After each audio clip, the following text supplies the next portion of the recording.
the shot no one heard coming.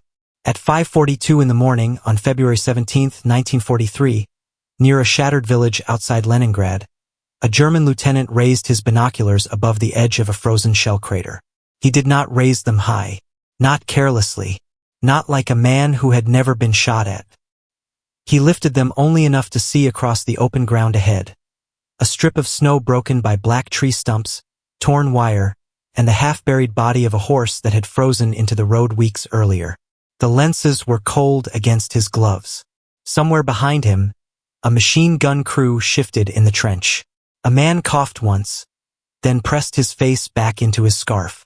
The lieutenant was looking for movement. He expected Soviet infantry, perhaps a patrol, perhaps men crawling forward with grenades under their coats. He had been told to watch the tree line, the ruined barn, the depression near the road. He knew there were Red Army soldiers out there. Everyone knew that. What he did not know was that someone had been watching him long before he lifted the glass. 200 meters away, perhaps more, perhaps less. A Soviet sniper lay almost level with the ground, her body sunk into snow and frozen earth. Her rifle rested on a strip of cloth to keep the barrel from touching ice. Her cheek was numb against the stock. Her breath came slowly, carefully, through cracked lips. She had waited through the last hour of darkness. She had watched the German line wake. A helmet, a shoulder, smoke from a cigarette quickly hidden, a boot scraping against frozen soil. Small things, ordinary things, the kind of details a careless army never notices until someone begins to die from them. When the binoculars rose, she did not hurry. That was one of the first lessons. Hurry belonged to the frightened. A sniper could be frightened. Of course she could. But the rifle must not know it. Her fingers settled. There was no dramatic shout. No charge. No engine roaring over the horizon. Only a flat crack in the winter air, quickly swallowed by distance and artillery rumble. The lieutenant fell backward into the crater. For a few seconds, no one around him moved. Then the trench changed. Men who had been standing lowered themselves. A machine gunner pulled his head down. Someone cursed. Someone else asked where the shot had come from. The answer did not arrive. The snowfield remained empty. The ruined barn remained still. The tree line gave nothing away. And that was the point. The German army had entered the Soviet Union believing it understood war through movement. Armored thrusts, encirclements, supply routes, artillery belts, maps marked with arrows. It had built its confidence on speed, coordination, and professional command. But here, in the frozen spaces of the Eastern Front, another kind of war was taking shape. A war of seconds. A war of breath. A war in which one careless silhouette could cost a life. One hidden rifle could slow a platoon. And one person dismissed by doctrine could make trained soldiers fear an empty field. German officers could count Soviet tanks. They could estimate artillery positions. They could measure distances on maps. But they struggled to measure what began happening after shots like this. The hesitation before a man crossed a road, the instinct to crouch beneath a window, the sudden knowledge that the air itself might be watched.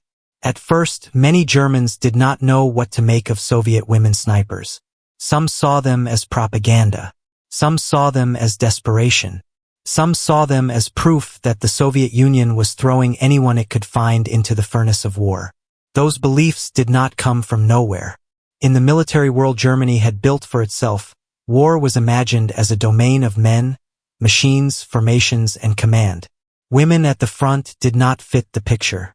A woman with a rifle lying in snow for hours waiting for one officer to make one mistake. That seemed like an exception. But the Eastern Front had a way of punishing ideas that looked correct on paper. Punished pride. Punished routine. It punished anyone who believed that the enemy had to resemble his expectations before he could be dangerous. The sniper in the snow did not need the German lieutenant to respect her. She only needed him to appear for 3 seconds above the edge of the crater. And after he fell, the men around him learned something that would spread quietly through trenches, reports, rumors, and orders. There were places on the front where the danger was not announced by guns rolling forward. It was already there, watching, waiting, And some of the eyes behind the glass belonged to women the German army had never expected to fear. But before those women became a whispered danger across the line, before German soldiers learned to lower their heads and study windows differently, they first had to overcome another battlefield, the one built from disbelief. What they believed women could not do. The German soldier who first heard rumors of Soviet women snipers may not have believed them. Not fully. He might have believed in Soviet women as nurses, factory workers, partisans, perhaps even desperate defenders in a collapsing city. War had already done strange things by then. It had pulled old men and boys into uniform. It had made workers into soldiers and villages into graveyards. But a trained sniper was something else. A sniper required discipline that did not look like battlefield aggression. She had to be still while shells fell. She had to choose one target and ignore others. She had to control hunger, cold, fear, anger, and sometimes pity. She had to know when firing would save lives, and when firing would reveal her position and kill everyone near her. To many German minds, shaped by their own military assumptions, this did not fit the image of a woman at war. That mistake mattered. Because armies do not only fight with weapons. They fight with assumptions. They carry into battle an idea of what courage looks like, what danger looks like, what kind of enemy deserves respect. Sometimes those ideas help. Sometimes they blind. Germany had built a military culture around speed, command, hierarchy, and technical proficiency. Its officers had studied maneuver, logistics, combined arms, radio coordination, tank formations, artillery preparation, and the careful timing of attack. The early campaigns in Europe had strengthened the belief that modern war belonged to those who moved first and organized better. In Poland, France, the Balkans, and the opening phase of Barbarossa, German confidence had been fed by victory. It was not irrational confidence at first. That is what makes it important. Many German officers had seen their methods work. Armored spearheads had broken through front lines. Encirclements had swallowed armies. Soviet formations had collapsed in the summer of 1941 under pressure so immense that even the numbers seemed unreal. So when they looked east and saw women entering combat roles, some read it through the language of collapse. A state running out of men. A regime manufacturing symbols. A propaganda machine trying to turn loss into heroism. And yes, Soviet propaganda did use women snipers. Their photographs appeared. Their names were praised. Their kill counts circulated. The state understood the power of the image. A young woman in uniform, rifle in hand, calmly defending the motherland against invasion. But behind the image was something harder, less polished, and more useful. Training. The Soviet Union had suffered catastrophe in 1941. Cities had burned. Entire armies had been taken prisoner. Families had vanished behind the German advance. For many Soviet women, the war was not an abstraction debated in staff rooms. It had entered their streets, their homes, their schools, their farms. Some volunteered because they wanted revenge. Some because they believed in the state. Some because someone they loved had been killed. Some because the war had left no untouched place to stand outside it. A German officer might dismiss a propaganda poster. It was harder to dismiss the person lying behind a rifle in the mud. The Eastern Front was not a clean battlefield for old assumptions. It was enormous, broken, and intimate all at once. Tanks might decide breakthroughs, but a man still had to cross open ground. Artillery might tear apart a position, but someone still had to raise his head afterward and see what remained. Commanders might draw arrows across maps, but those arrows passed through forests, ravines, factory ruins, villages, frozen rivers, and fields where a single observer could matter. Sniping lived in those places. It lived in the gap between grand plans and exposed bodies. It rewarded patience more than rank, vision more than noise, discipline more than display. These were not qualities restricted by gender. But militaries often learn slowly what battlefields reveal quickly. For the Soviet women who entered sniper training, disbelief came from more than the enemy. Some of it came from their own side. They had to prove they could endure marches, cold, recoil, blood, and the long loneliness of forward positions. They had to become useful in a system that needed them but did not always know how to see them as soldiers first. That tension followed them. A woman sniper could be praised in a newspaper and doubted in a trench on the same day.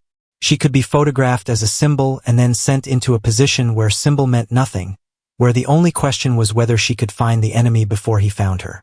This is where the German belief began to fracture. Not all at once. Rarely that. War does not always correct arrogance with a single lesson. More often, it does so through repetition. A courier shot in a communication trench. A forward observer killed before he can adjust fire. A machine gun crew silenced from an angle no one had checked. An officer wounded while pointing with his arm exposed above cover. One incident could be dismissed. Two could be bad luck. But after enough men learned to duck, enough reports mentioned snipers, enough positions changed their habits, the old assumption became harder to defend. Still, before Germany could recognize the change, the women behind those rifles had to pass through a place that transformed civilians into something quieter and more dangerous. Not the front. Not yet. First came the schools of silence. The schools of silence. The first lesson was not shooting. That surprised some of them. A rifle range made a person think marksmanship began with the trigger. The instructors knew better. They watched the young women arrive with different faces. Some determined, some frightened, some trying to appear older than they were. A few had fired rifles before. Many had not. Some had lost brothers, fathers, husbands, homes. Some carried grief so openly it seemed almost visible in the way they held their shoulders. The instructors did not have time to treat grief delicately. The war was too close. At places such as the Central Women's Sniper Training School, Soviet recruits learned that the rifle was only the final part of the act. Before the shot came breathing. Before breathing came stillness. Before stillness came the ability to observe without being observed. A sniper had to become a student of small movements. The twitch of a branch. The darker rectangle of a firing slit. The rhythm of a sentry who relaxed after the same number of minutes. The careless confidence of an officer who believed distance protected him. Training stripped away the romantic idea of the sharpshooter. There was mud in it. Boredom. Sore muscles. Wet sleeves. Numb fingers. Crawling until elbows bled under cloth. Holding position while insects moved under collars. Lying still long enough for cold to enter the bones. A rifle became heavy after hours. A helmet pressed down. A scope narrowed the world until everything outside the glass felt distant and unreal. They trained with Mosin-Nagant rifles fitted with optical sights, often PU scopes, rugged, practical, not elegant instruments but good enough in trained hands. The rifle was long, the bolt action firm, the ammunition heavy in pouches. Nothing about it made killing easy. It simply made precision possible. The recruits learned range estimation. Wind, light, the difference between concealment and cover. A bush could hide you but not stop a bullet. A wall might stop bullets but reveal your outline. Snow could disguise tracks or betray them. Sunlight on glass could undo 6 hours of careful crawling. They learned to use shadow. They learned not to choose the obvious firing position. They learned that a dead branch, a scrap of cloth, or a patch of disturbed snow could become a death sentence if the enemy was watching closely enough. And they learned patience. Patience was not softness. It was violence held under control. A young sniper might see an enemy soldier and want to fire. The instructor would stop her. Was he worth the shot? Would the muzzle flash reveal the position? Was there an officer behind him?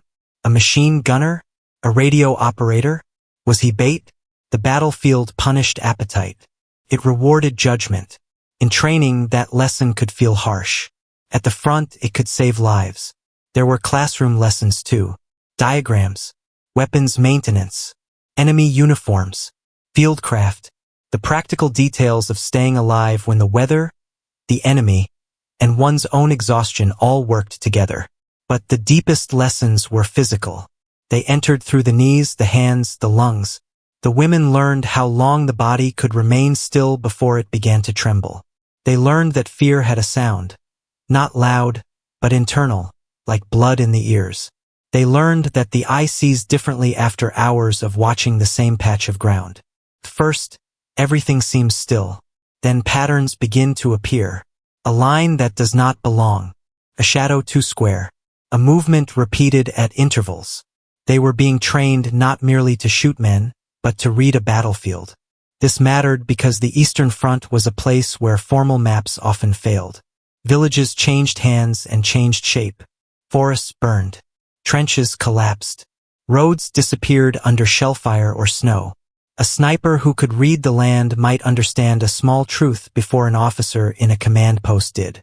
That truth could be the location of a machine gun, the habit of an enemy patrol, the path taken by a messenger, the place where an officer would appear at dawn.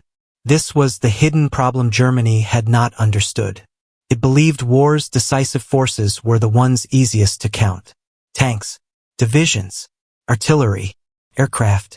It underestimated the accumulated effect of trained individuals placed where the enemy was most vulnerable. Soviet command did not use women snipers because they were decorative symbols. It used them because the state needed every useful skill it could produce, and because sniping offered a way to turn patience, discipline, and endurance into battlefield pressure. But no school could fully prepare them for the first time the target was not paper. On a range, the shot ended with a mark. At the front, the shot began consequences. The enemy fired back. Artillery searched suspected positions. Counter-snipers waited for mistakes. A careless movement could kill a partner. A poorly chosen target could bring mortar fire onto nearby infantry. The sniper was not outside the battle, calmly judging it from a distance. She was inside it, only quieter. For many of these women, the journey from training ground to front line was short in miles and enormous in meaning. They left behind the ordered world of instructors, drills, and rules. They entered a place where smoke erased distances, where men screamed in shell holes, where the frozen ground did not care about doctrine, and where the first real shot could change the person who fired it. The rifle range had taught them to hit. The front would teach them what it cost to wait. First blood in the ruins. The first front line never looked the way training had promised. Even when the instructors had warned them, even when veterans had spoken bluntly, even when the recruits had imagined mud, blood, and shellfire, the real thing arrived with its own smell. Burned wood, wet wool, human waste, cordite, cold iron. A young Soviet sniper reaching her first position might have expected fear. She might not have expected the exhaustion. The front was tiring before it was terrifying. Men moved slowly because everything was heavy. Rifles were heavy. Ammunition was heavy. Silence was heavy. Even waiting took strength. The ruined villages of the Eastern Front offered endless places to hide and endless ways to die. A wall could protect you from one direction and expose you to another. A church tower could be useful until every gun in the area decided it was too useful. A window could give a field of fire, but also frame your head for someone else. The first combat assignment was rarely heroic in appearance. A sniper and her observer might crawl forward before dawn, moving through shell holes filled with dirty ice. They might settle behind broken masonry, under a collapsed roof beam, beside a dead stove still half filled with ash. They might wait while artillery passed overhead in both directions, each shell tearing the morning into pieces. The observer whispered distances. The sniper said little. Speech could travel strangely in cold air. At first, every movement looked important. The mind wanted targets too badly. A helmet appeared and vanished. A shadow crossed a doorway. A German soldier bent near a trench. The rifle seemed to ask to be used. But combat punished impatience even more severely than training. A sniper who fired too early might kill a private and reveal herself before the officer appeared. A sniper who fired from the same place twice might invite a mortar. A sniper who grew proud might not grow old. So she waited. This waiting is often missing from memory because it does not photograph well. History likes the shot. It likes the confirmed number. It likes the name attached to the rifle. But the real labor of the sniper was often the refusal to act. Minutes passed, then hours. The cold worked its way through cloth and into the joints. The eyes watered. The mouth dried. A cramp began in the leg and had to be endured without movement. Somewhere behind the German line, an engine coughed. Somewhere to the left, a machine gun fired a short burst, then another. The sound bounced strangely through the ruins. Then a figure appeared. Not fully, only enough. Perhaps a German soldier carrying a message. Perhaps an officer leaning from cover to study the Soviet line. Perhaps a machine gunner shifting position after firing too long from one place. The sniper saw the shoulder first, then the head, then the brief pause that made the decision possible. The first real shot was not like a training shot. The rifle recoiled. The sound cracked close and violent. Dust lifted from the broken wall. The target dropped. And immediately the world answered. German fire swept the area. Bullets struck brick and wood, throwing chips into the sniper's face. Someone shouted across the German position. A flare went up too late, pale against the morning. The observer pressed lower. The sniper pulled the bolt back, catching the spent casing before it could fall loudly against stone. Now came the second test. Not whether she could shoot, whether she could survive being known. Counterfire was not always accurate, but accuracy was not required to terrify. A machine gun could rake every likely window. Mortars could search a suspected sector. A German countersniper might wait for her to move. The instinct after firing was to leave. Training said otherwise. Sometimes movement killed faster than staying still. Sometimes the safest thing was to become part of the rubble again, to let the enemy shoot at ghosts until anger turned into uncertainty. In those minutes, the sniper understood something no classroom could give her. She had power, yes, but only a narrow kind. She could decide one moment. She could not control the storm after it. This is where the myth of the sniper breaks apart. A sniper is often imagined as solitary, almost detached, a figure outside the chaos. On the Eastern Front, she was tied to everything around her. Her shot might help Soviet infantry lift their heads. It might silence a weapon.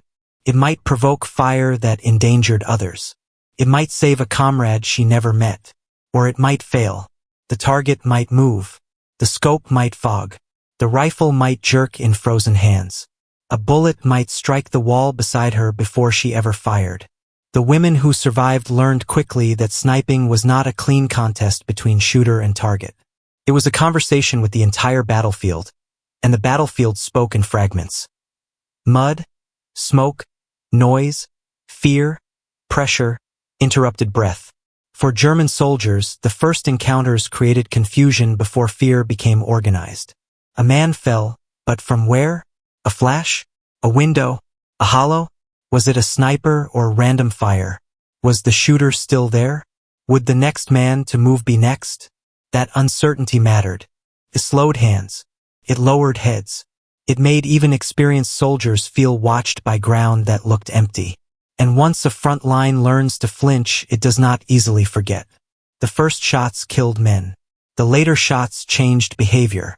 The front learns to flinch. A battlefield has rhythms. Men learn them without meaning to. When artillery usually starts. When patrols move. Which trench corner is safe enough for a cigarette? Which road can be crossed at a run? Which ruined wall offers a few seconds of shelter? Which officer has the habit of standing too high when giving orders? Snipers lived inside those rhythms. They watched until routine became target selection. For German soldiers on the Eastern Front, the presence of Soviet snipers changed the meaning of ordinary movement. A head above a parapet was no longer simply careless. It was an invitation. A man walking upright between shelters was no longer saving time. He was gambling with a rifle he could not see. This was where Soviet women snipers began to matter beyond the number of men they shot. A sniper's influence is not measured only in bodies.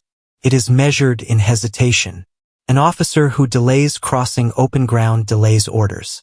A machine gun crew that shifts position after one shot loses seconds, perhaps minutes.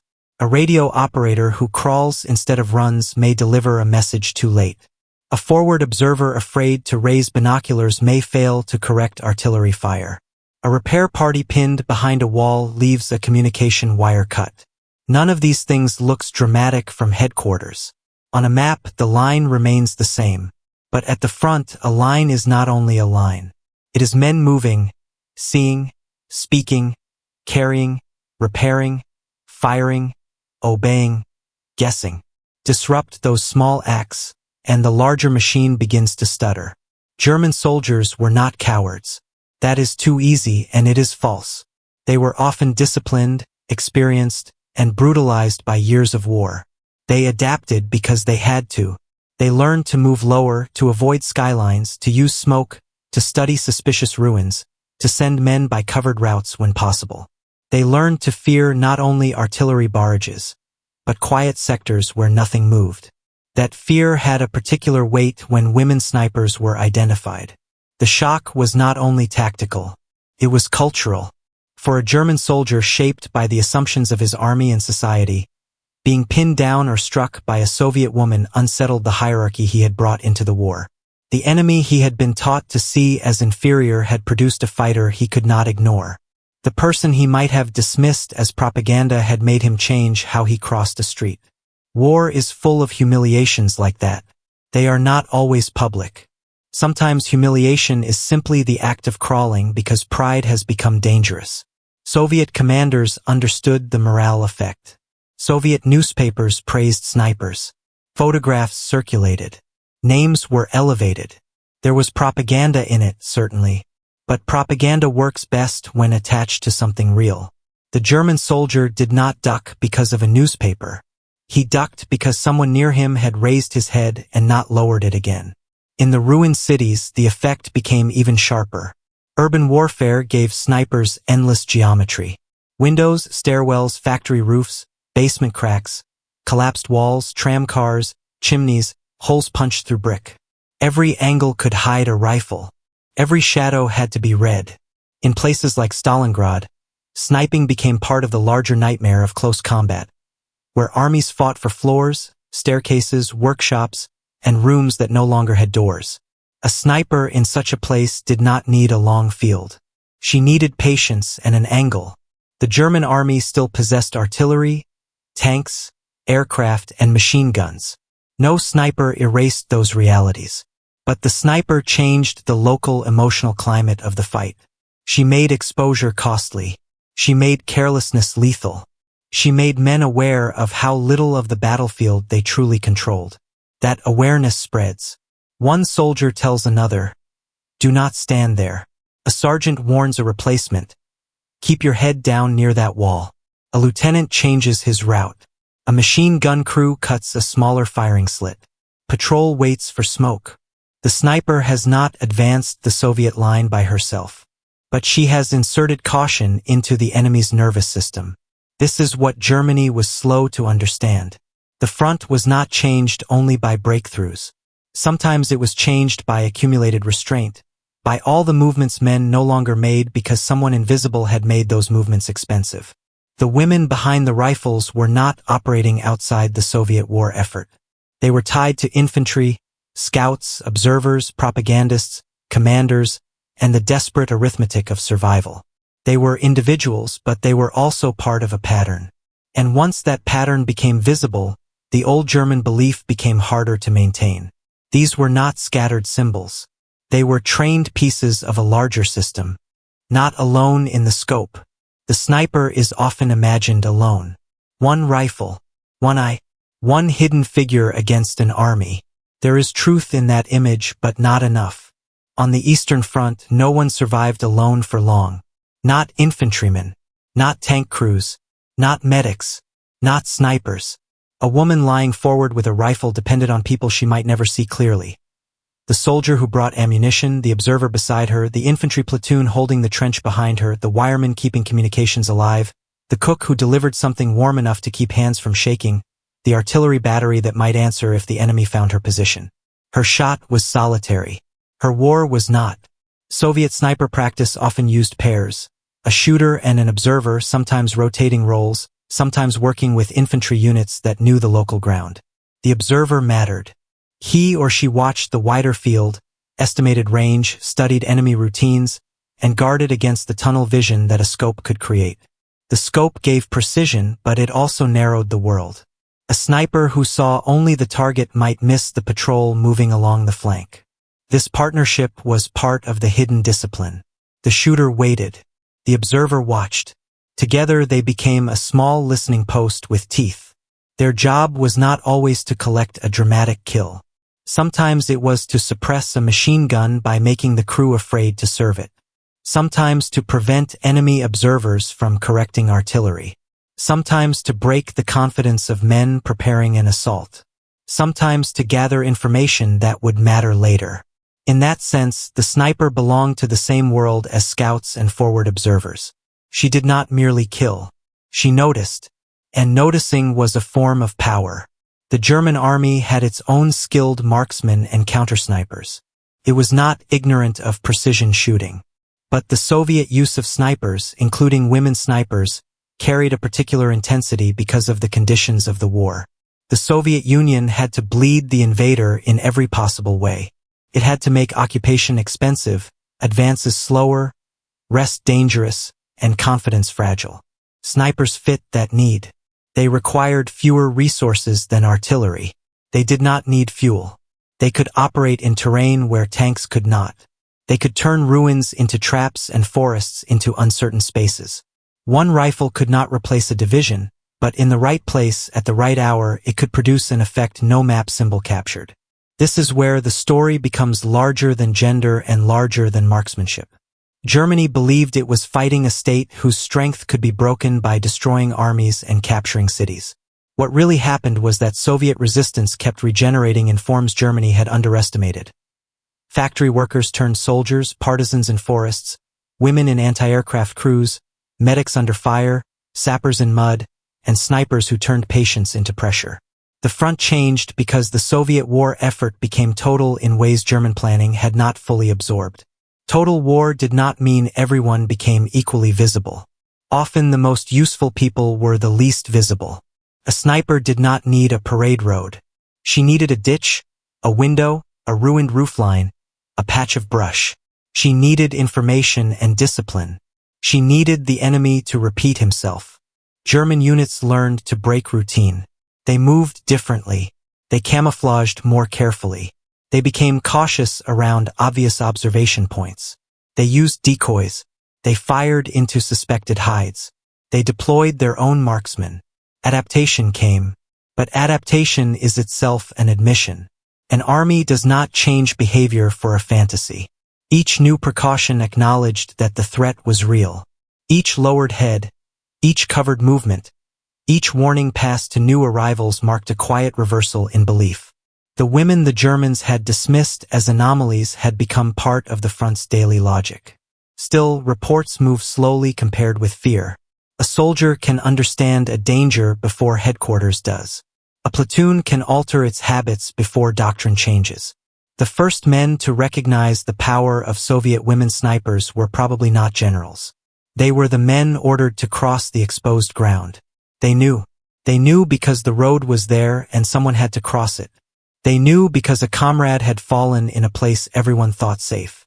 They knew because after a shot, the empty windows seemed to multiply. But for military institutions, knowing is not the same as admitting.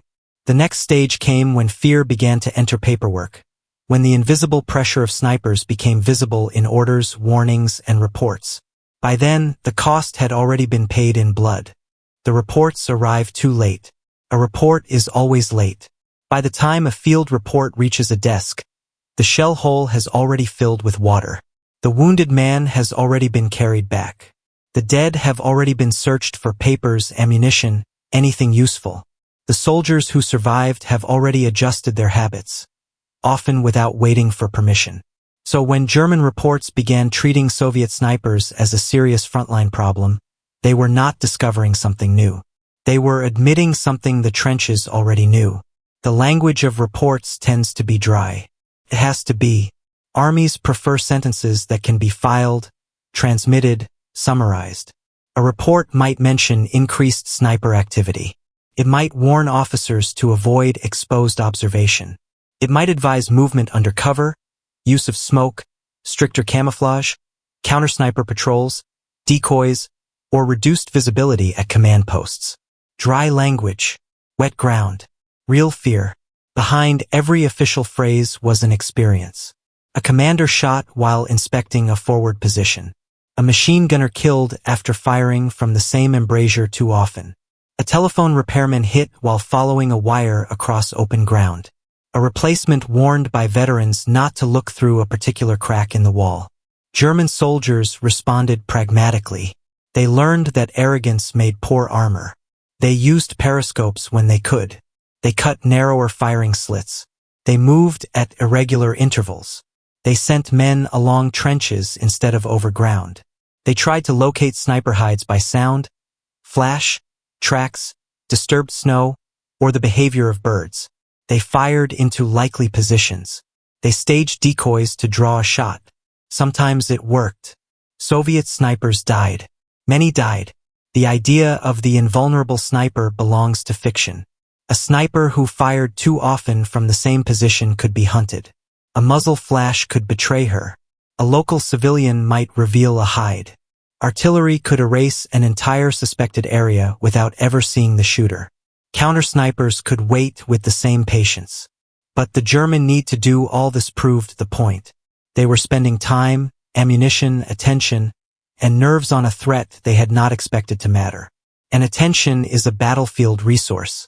A platoon focused on sniper danger is a platoon less free to observe other threats.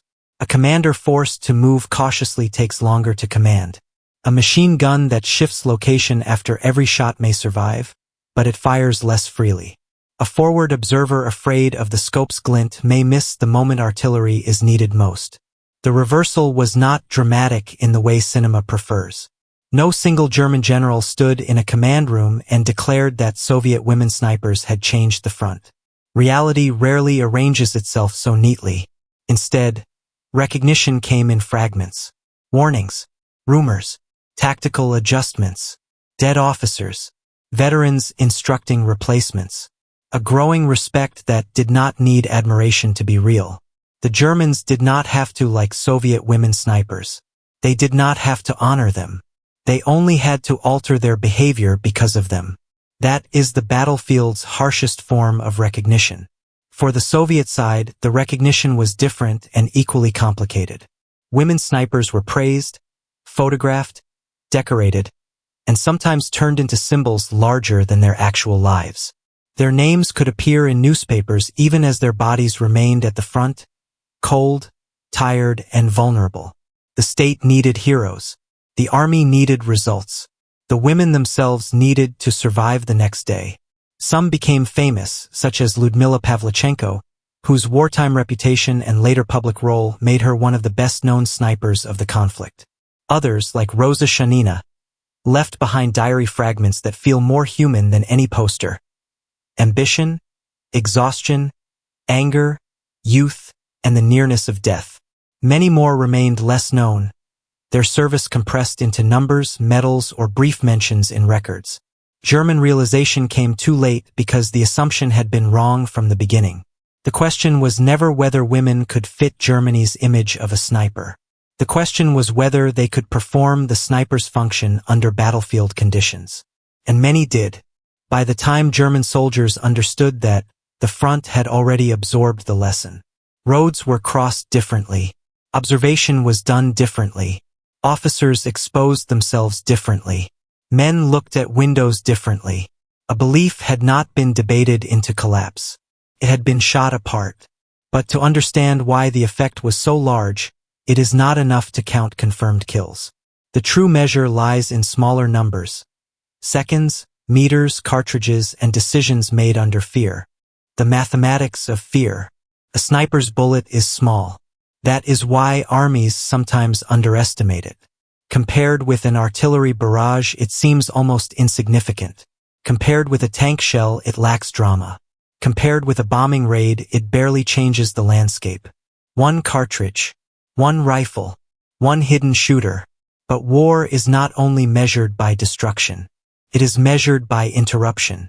Imagine a company ordered to cross 300 meters of open ground near a ruined village. 300 meters is not far on a map. Pencil line covers it easily. A staff officer might glance at the distance and think in minutes. For the men crossing it, the distance becomes something else. Every ditch matters. Every fence post. Every dark window. Every pause in artillery fire. If a sniper is believed to be active in the area, the crossing changes. Men spread out more carefully. They wait for smoke. They move in short rushes.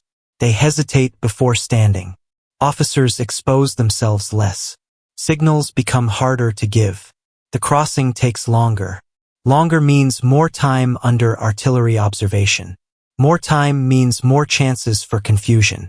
Confusion means delays in the next movement. A single sniper has not stopped an offensive, but she has bent the timing of a small piece of it. Enough small pieces, bent repeatedly, begin to matter. This is the mathematics of fear. Not clean, not exact, but real. A sniper waits 6 hours for a target exposed for 3 seconds. That exchange seems absurd until the target is a forward observer, a radio operator, a machine gunner, or an officer whose absence forces others to pause. The shooter invests time. The enemy pays in disruption. The cost is asymmetric. One rifle requires little fuel. It does not need a road. It does not need a large crew. It does not announce itself until the shot. Against it, the enemy may spend ammunition, smoke, patrols, countersnipers, and nervous attention. A missed shot can still matter. A bullet striking brick beside an officer's head may not appear in casualty statistics. But the next time he raises binoculars, he may do so differently. He may choose a worse position because it is safer. He may wait. His information may arrive late. Armies are built on information. Snipers attack the people who gather and move it. This does not mean every Soviet sniper claim should be accepted uncritically. Wartime kill counts are difficult things. Some were carefully confirmed. Others were shaped by propaganda, confusion, or the understandable chaos of battle. According to post-war accounts, some individual Soviet snipers were credited with extraordinary numbers, and women snipers such as Lyudmila Pavlichenko became famous partly through those figures. Verify specific numbers and source context before final production. But what matters is not only the number. It is what the number reveals or what the number can hide. If a sniper is credited with dozens or hundreds of kills, the exact count may be debated. The battlefield effect is harder to dismiss when enemy behavior changes. Men do not crawl because of a statistic. They crawl because experience has taught them the cost of standing. There is another calculation, more intimate and more cruel. The sniper's survival odds. Every successful shot increased danger. A known sniper became a target of anger and method. German troops could shell suspected positions. They could send patrols. They could use decoys. They could study likely firing points. A sniper who became too effective could draw the attention of an entire sector. So each shot carried two calculations. Can the target be hit? And can the shooter live afterward? This is where the slow rhythm of sniping becomes almost unbearable. The sniper is not choosing between action and safety. Safety may not exist. She is choosing between different forms of danger. Fire and reveal herself, or wait and allow the enemy to act. Move and risk being seen, or stay and risk being shelled. Shoot the visible soldier, or wait for the officer who may never appear. Numbers can sharpen that tension. A few seconds of exposure. A few hundred meters of range. 5 rounds in the magazine. One observer whispering beside her. One mistake. It is tempting to imagine precision as control. In war, precision is often only a narrow window inside chaos. A sniper may control the trigger. She does not control the artillery. She does not control the weather. She does not control whether her hands shake after hours in cold. She does not control whether fear arrives at the wrong moment. Germany learned to fear Soviet snipers because their effect was practical. Soviet command celebrated them because their effect was useful. But the women who carried the rifles lived inside the cost of that usefulness. Behind every number was a body pressed into earth, a pair of eyes burning from strain, a young person learning to wait while war moved around her. The mathematics explain why snipers mattered. They do not explain what becoming one did to the human being behind the scope. The cost of becoming invisible. To become a sniper was to become useful by disappearing. That sounds simple until you imagine what it meant. A soldier in an assault moves with others. Fear is shared, even when it is not spoken. A tank crew sits together inside steel. A gun crew works around one weapon, passing shells, shouting distances, cursing mud and smoke. A medic runs toward pain but often among voices, hands, bodies. A sniper often waits apart. Even with an observer beside her, the work narrows into isolation. The scope reduces the world to a circle. Inside that circle, a human being becomes a target. Outside it, the rest of the war continues in muffled fragments. The women who served as Soviet snipers were often young. Some were barely adults. They had lives before the rifle. Schools, jobs, villages, cities, families, private hopes that war had no interest in preserving. When they entered the front, they did not stop being daughters, sisters, students, workers. They carried those lives with them, even when the uniform tried to simplify them. The state preferred clarity. Hero, avenger, defender of the motherland. The front was less tidy. At the front, a woman sniper could be cold, angry, proud, frightened, exhausted, and determined in the same hour. She could hate the invader and still feel the weight of looking at a man through glass before killing him. She could be praised for courage and still be treated with suspicion by men who had not yet accepted her place in combat. She could become famous while remaining deeply alone. Rosa Shanina's diary, where available and properly verified, offers one of the more human windows into this world. Not a statue, not a poster. A young woman in war, ambitious and vulnerable, shaped by duty and emotion, aware of death and still reaching toward life. Verify diary translations and quotation accuracy before final production. That kind of evidence matters because propaganda smooths people out. War does too. It reduces a person to function. Sniper, medic, gunner, replacement, casualty. But inside the function remains a human being negotiating fear. For women snipers, there was also the burden of being seen and unseen in conflicting ways. On the battlefield, invisibility kept them alive. In propaganda, visibility made them useful.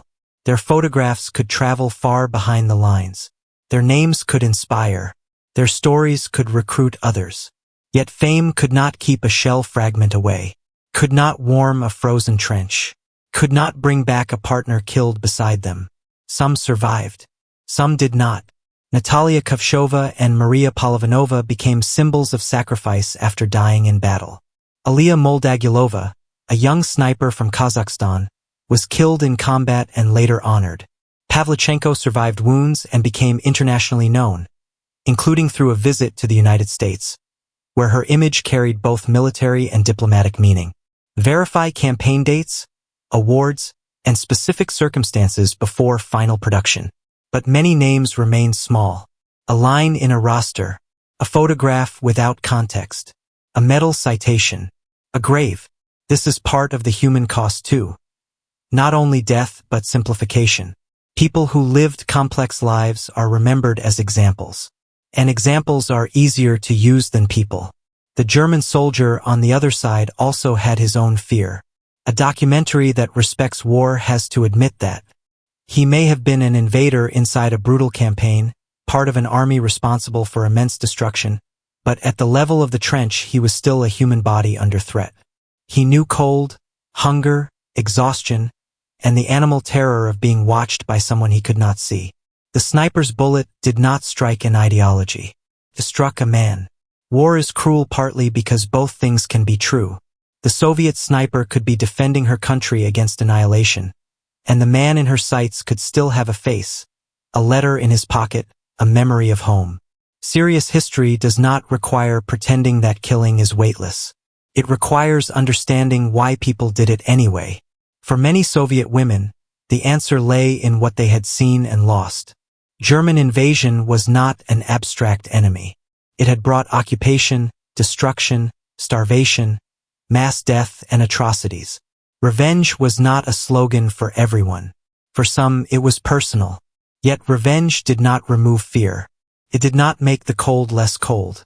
It did not make the body less breakable.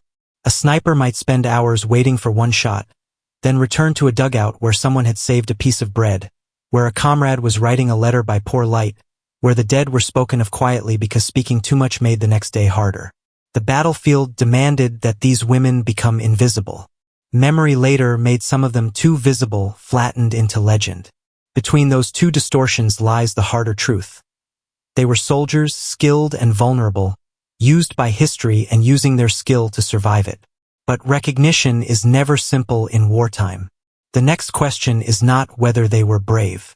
It is what happened when courage became a number, a headline, and a myth. Heroes, numbers, and the uneasy truth. War loves numbers because numbers seem solid. A number can fit in a headline, can be printed on a poster, can be read aloud at a ceremony, can travel farther than the mud, farther than the smell of blood, farther than the hesitation before a shot. This sniper was credited with this many kills. That sniper received this medal. This school trained this many women. Numbers give shape to chaos. They also hide things. Soviet women snipers were recognized in ways that ranged from deeply earned honor to carefully shaped propaganda. The Soviet state understood the symbolic power of women fighting at the front. It showed that the entire nation had risen. It showed that the invader had created enemies everywhere, even among those he had not imagined as combatants. It offered citizens behind the lines faces to admire and names to remember. There was truth in the admiration. There was also selection. The state did not tell every story equally. It emphasized what served morale. It elevated some figures and let others fade. It turned pain into example and example into message. This does not make the women less real. It makes the historian's work more careful. Lyudmila Pavlichenko's fame, for instance, cannot be understood only through her credited kills. She became a public figure, a symbol of Soviet resistance, and a voice used in international wartime messaging. Her presence in the United States carried meaning beyond the battlefield. She represented a country fighting for survival, and also a version of Soviet womanhood the state wanted the world to see. But the woman was not identical to the symbol. No soldier is. Rosa Shanina, by contrast, is often remembered through the haunting closeness of her writings and her youth. Her story resists clean packaging because the surviving traces feel unfinished. She was not simply a deadly marksman. She was a young person inside a war that was consuming the young at terrifying speed. The same is true of many others whose names are less widely known. Some records indicate that thousands of Soviet women were trained as snipers or served in sniper roles during the war, though exact figures and definitions should be verified carefully before final production.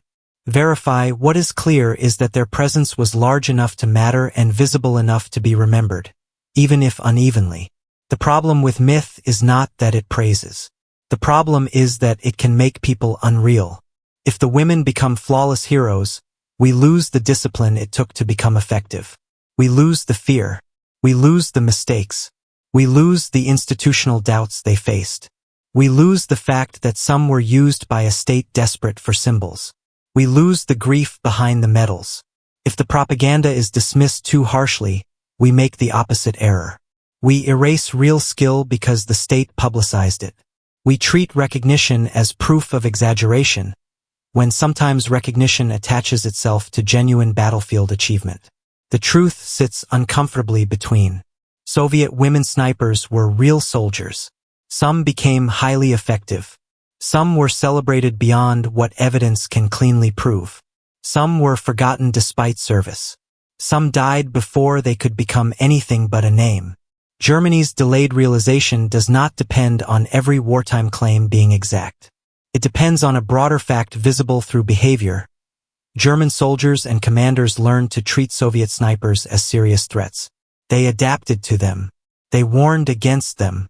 They feared the terrain differently because of them. That is evidence of impact, not perfect evidence. War rarely leaves that, but enough. The official recognition came in medals, citations, articles, photographs, and post-war memory. Yet recognition often arrived after the moment when it could have mattered most. A medal could honor a dead sniper, could not return her to the trench. A headline could celebrate endurance.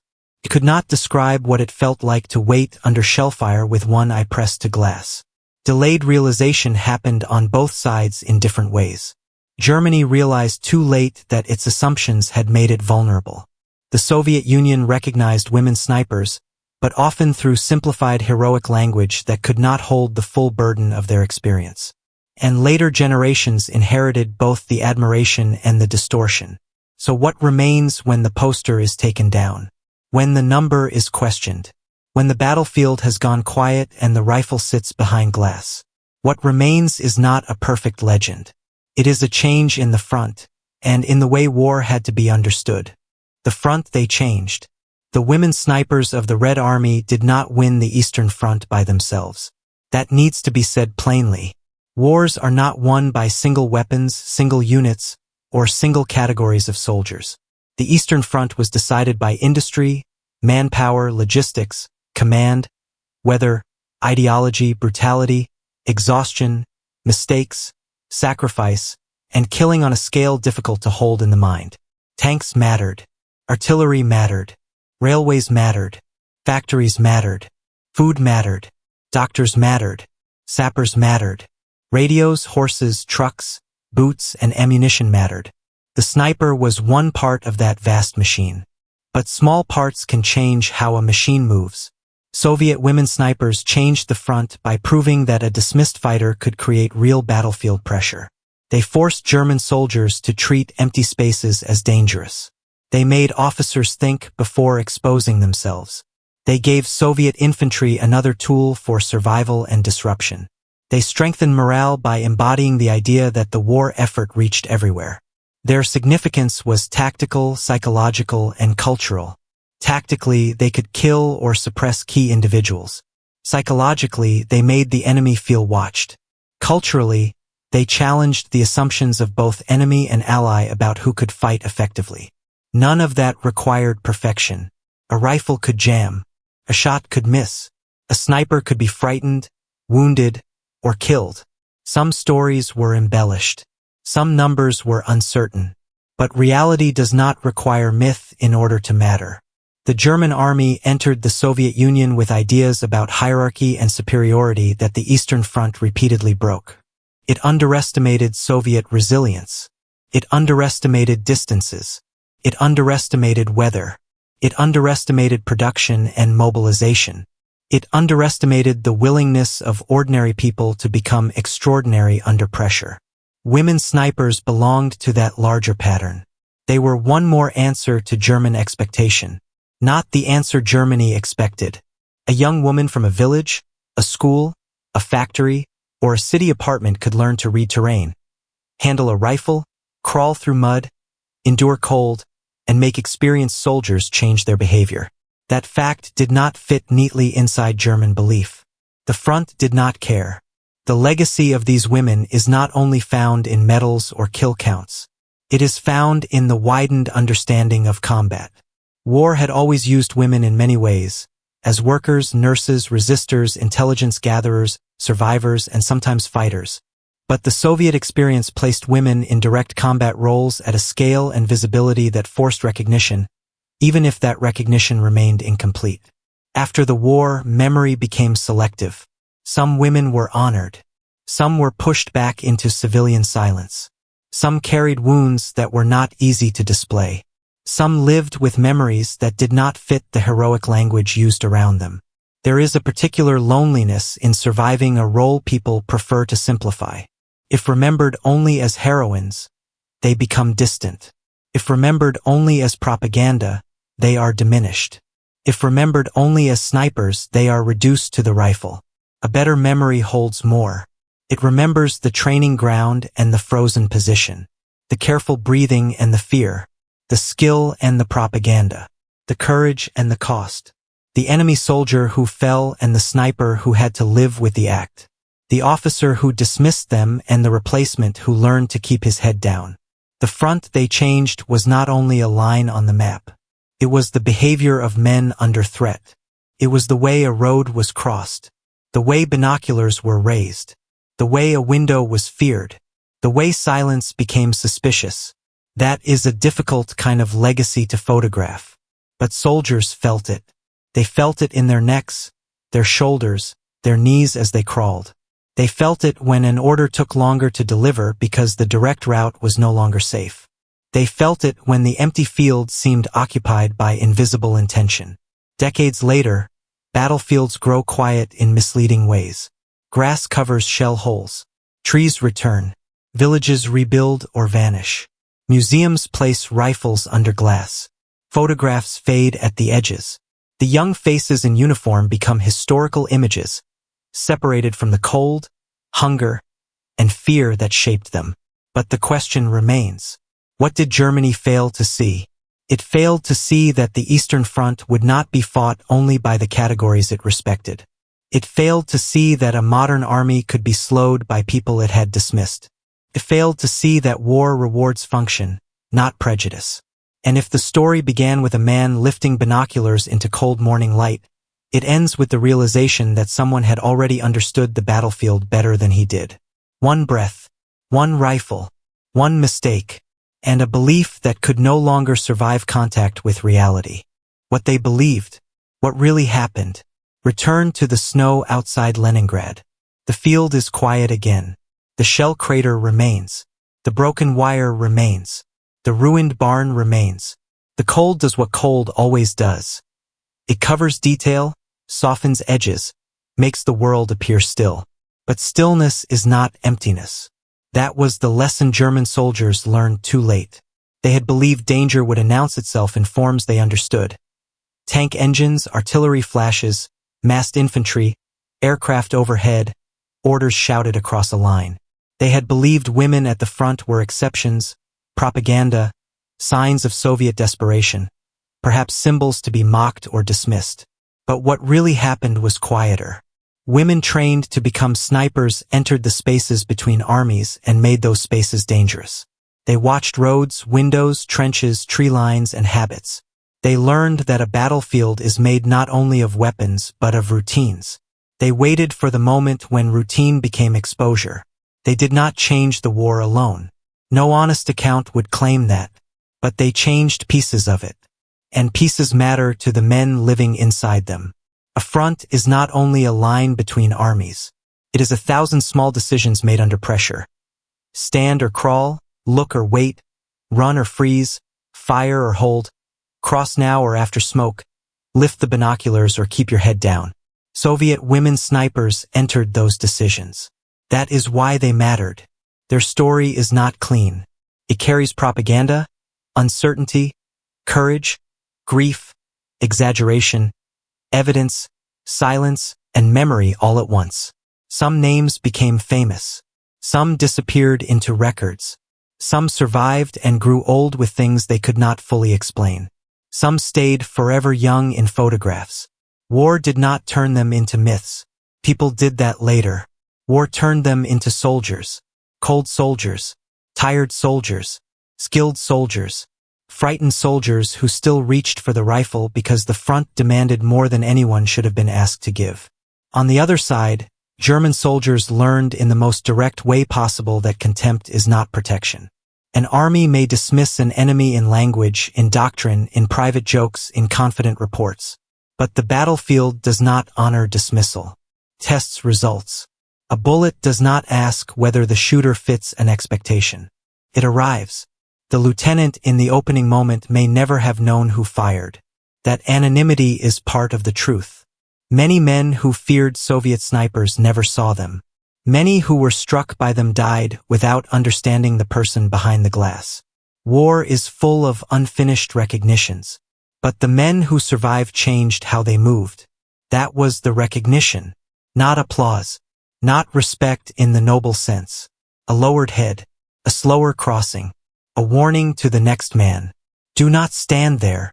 That is how the front remembers before history writes anything down. They believed Soviet women snipers were symbols of desperation.